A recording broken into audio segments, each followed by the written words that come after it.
سلام های محمد، من دبی‌ده‌ام. دو همسری پوز نیستا، سبک زندگیمونه. دو نرهری عیب نیست، سبک رانندگیمه. برای خرید یک استریم فوق لوکس فول آپشن 4500 چقدر کم دارید؟ 4500 به اضافه کرایه ماشین تا بنگاه.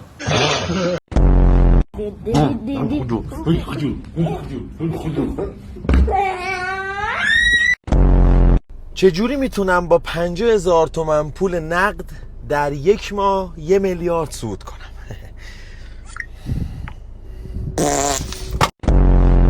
ننه خوابی؟ این 300 تومن پول مال کی اینجا افتاده؟ مبارک باشه، خیلی خوشحال شدم. قربونت، مرسی.